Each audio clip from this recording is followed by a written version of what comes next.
Patton Celebrity Roast, coming to you from the MGM Grand Hotel in the entertainment capital of the world, Las Vegas, Nevada. Ladies and gentlemen, from the beautiful Ziegfeld Room, tonight's star-studded roast has brought together some of the world's greatest entertainers. They've come from all over the world to be here tonight, here in Las Vegas, in person.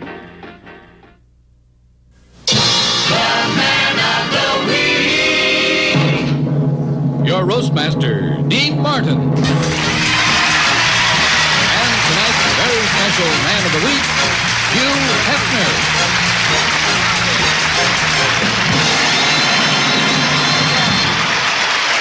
Sit down. Beautiful. Hey, it's really an honor for me to be on the dais. It's an honor because I'm usually under the dais. Hugh's a real success. He has Playboy clubs all over the country, and you got to give the guy a lot of credit. Actually, he started out with only 2 bunnies. But you know how bunnies multiply. Now, Hugh is really an American success story. Yes, as a boy, he picked himself out of the gutter. Unfortunately, he left his mind there. I tell you, this guy really leads a swinging life. I was up to his mansion once, and I saw his bedroom. He gets so much action, he's got the only waterbed with white caps. There's been a lot said and written about Hugh, but I'll tell you one thing. I've been in his company many times, and Hugh is as American as apple pie, and about as thrilling. And now I would like to introduce Mr. Billy Baxter, a comedian who comes to us from England. Billy? Baxter!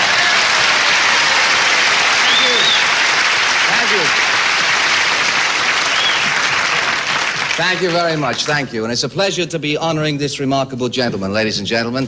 This afternoon I was watching television and I happened to see the movie Patton. And it occurred to me that General Patton and the entire 7th Army never saw the action that this gentleman has seen. When his magazine first came out in England, it was a little racy for us, you know, at that particular time. The first issue, they put a zipper on the flyleaf. I always remember the centerfold. It was Miss February, a very voluptuous young lady, and we were rather confused because we always thought February only had 28. Mr. Hefner said, why did you come to America in the first place? Actually, it's an interesting story. England's getting a little strange, you know. They passed a law recently making homosexuality legal. And it was such a success, I thought they were going to make it compulsory.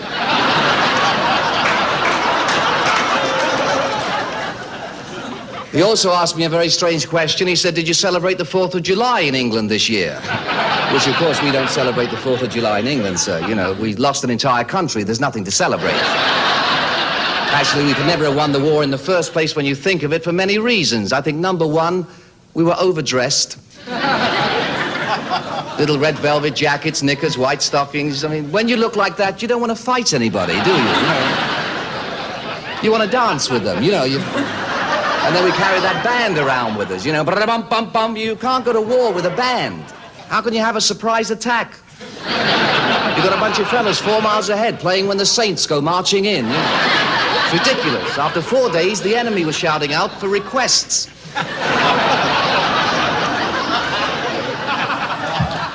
And you knew how to behave when you won a victory because you used psychology. We didn't, you see. Every time we had a victory, we'd celebrate with tea and biscuits. You'd celebrate with booze and broads. Now, if you're a soldier, what's going to make you fight harder? Knowing if you win, you're going to get tea and biscuits or booze and broads.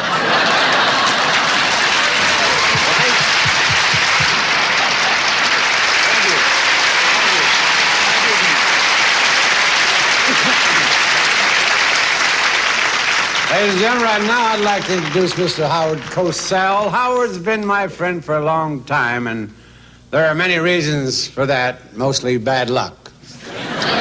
You won't believe this, but at birth, Howard weighed 12 pounds.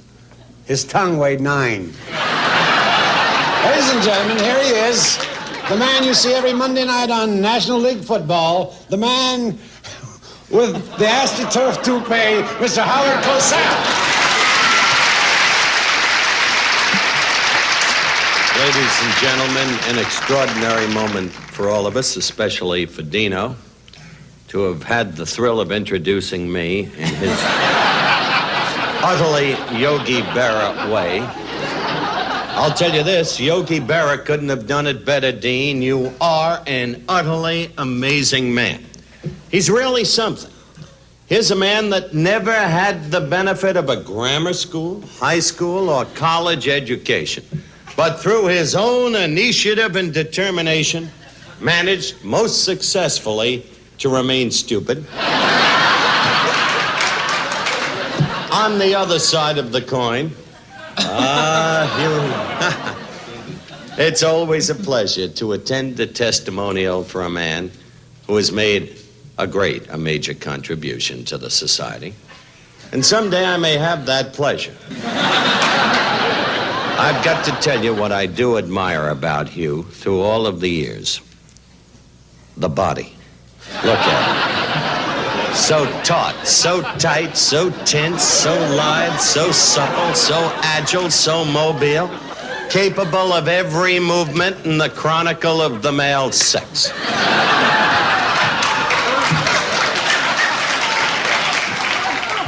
Many people in this country have been misled. They remember the centerfold, the classic one, in Cosmopolitan magazine, where they thought they were saying Burt Reynolds. Only the face was Burt's, the body was Hugh's. In Hugh Hefner, we have the honor tonight to be honoring, to be roasting the biggest nothing I have ever known. Hugh, we are very proud to be here with you. Thank you.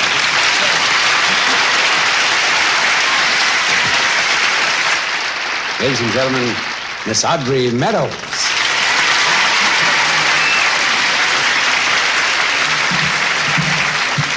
Thank you. It is my honor tonight to make a presentation to Hugh Hefner on behalf of all the women of America.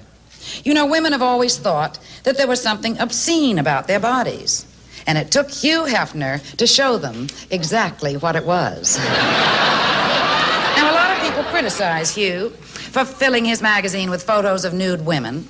But actually, he only does it for humanitarian reasons. He likes to give girls who can't afford clothes a job. Now, the women's liberation movement claims that Hugh portrays females solely as sex objects. They say he presents a totally false picture of what a woman is. Well, that's poppycock. Hugh shows women as they really exist in the mind of every red-blooded American pervert. Hugh, the women of America wish to thank you. Now, for 20 years, you've glorified our bodies through the art of photography. So tonight, we would like to return the favor.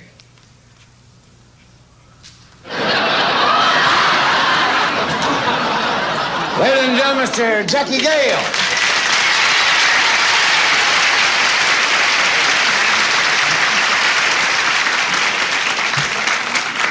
Dean, I'd like to say you've come a long way from Steubenville when you thought kung fu was an Italian curse word. And I don't understand how they could have a roast for a man like this. I mean, the man is nice. I worked for this man for years in the Playboy clubs. I worked there so many years, I started to recognize the bunnies by their faces. And he's kind to these girls. This man is kind. You never see an old bunny because he retires them to a bunny home in Hawthorne, Nevada. That's right. He has this home for these girls. This wonderful man, where he gives them hot chicken soup and shows them color slides of big tippers out of the past. That's right.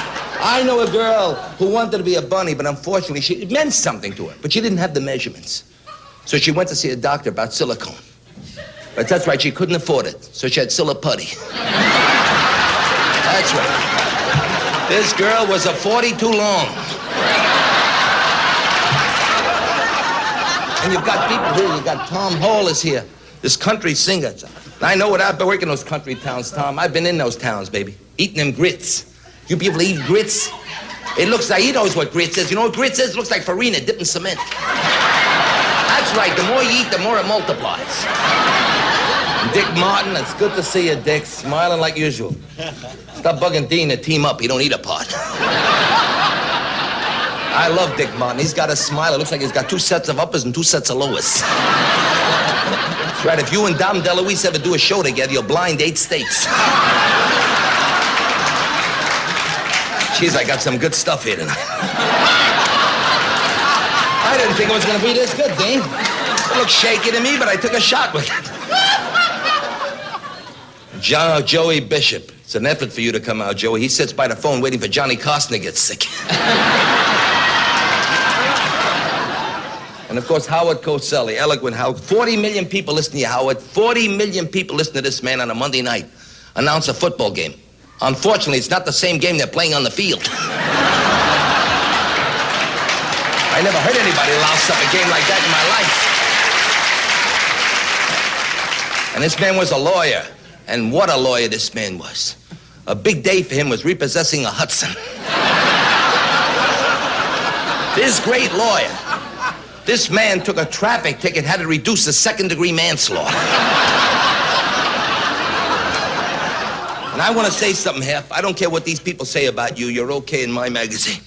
And I just have a little thing for you, for me. It's a sentimental thing because I think a lot of you.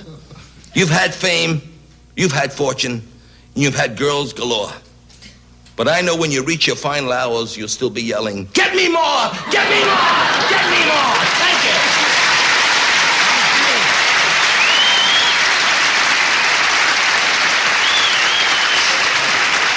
Good boy, good boy. Now I'd like you to meet my old pal and neighbor, a real funny man, Mr. Dick Martin. I've known him a long time, and I'm happy to say that I helped make Dick what he is today, a wino. But Dick is no dummy. He is one of the only 2 men in America who knows which one is Rowan and which one is Martin. Here he is, my buddy, Mr. Dick Martin.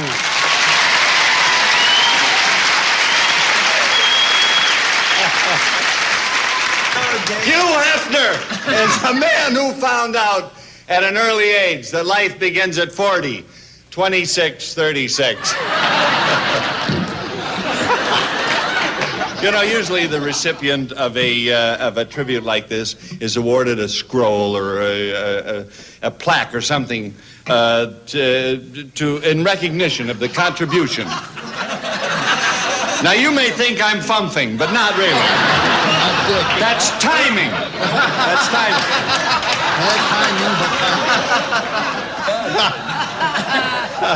But instead of a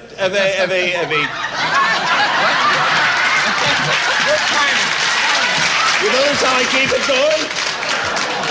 But a lot of your friends here at the dais and other people have contributed gifts to you, Hugh, that'll add to the decor of your home in Holmby Hills. As a matter of fact, the first one in the stairway. You know the stairway there? You know it. You live there, right? It's a set of stained glass windows depicting the scenes from the life of Saul Mineo.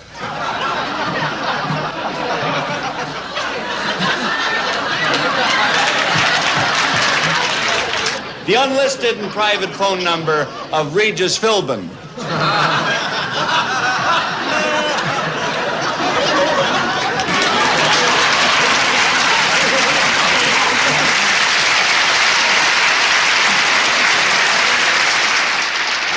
Joey Bishop is here tonight, and I'm just going to give him his usual introduction.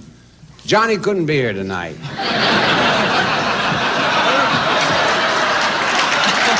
So filling in for him is Mr. Joey Bishop.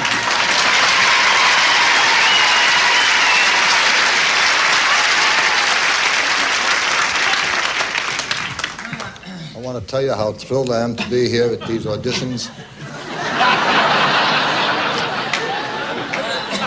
Hugh Hefner came to visit me earlier, and he dropped an address. This is you. And you left this in the dressing room, and I ran to give it back to you. I want to make sure it was yours. This is your little address book. You got 350 names in here, and they're all guys. Let us take inventory of what we're doing here tonight. This is very, very important to me. Now, there are some great publishers, some great men. We're all here paying tribute to a smut peddler. They said, come do B. Martin show, we'll honor you. I thought they meant me. They meant you. This ding-a-ling sitting over there. I don't even know this man. They give me my word of honor. I met him once, right, at the Playboy Club, right? Jackie Gayle was the star. And they said to me, you'll come and you'll honor him. Okay, I said, all right. Once in Chicago, I was working at a little place called the Vine Gardens. And it was a big thrill for me because they didn't have any marquee, nothing. They had a black wall, and they wrote my name in Banami. And I was headlining. And here's the payoff. The night I opened, it rained, so there was no name there. And I said, okay, it'd be my pleasure. You were kind enough then, unknown as I was, you said to me, I want you to come to my home. Do you remember that? You remember? Okay, if you could just stay awake a few more minutes, I think we'll have it licked. Do you remember that? Mm-hmm. Huh? Mm. Do you remember me going to your home in Chicago, in the Playboy Club? Yes. And you had two cooks, a Chinese cook and a Jewish cook. And you have not lived until you've had Jewish-Chinese heartburn. Could you please tell me what is it you're looking forward to in life? You're kidding. With Toady Fields?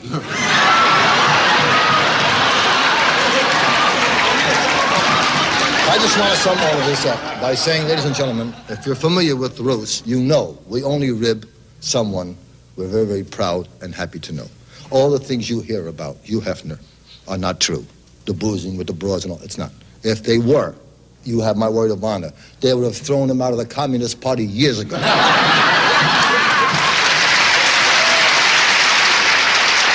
ladies and gentlemen, our guest of honor, our man of the week, Mr. Hugh Hefner.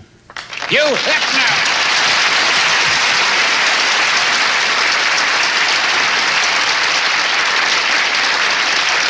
Well, I want to thank you, Dean. And this is an evening that I'll never forget, though I'm certainly going to try.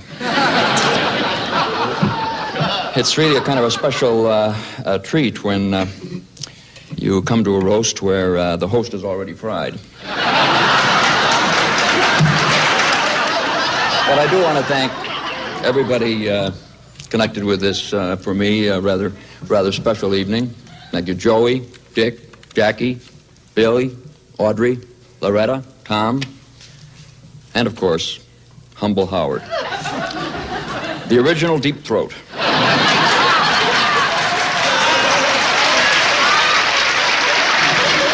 But all kidding aside, it's been a ball.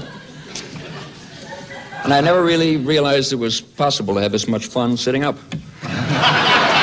Thank you, and good night.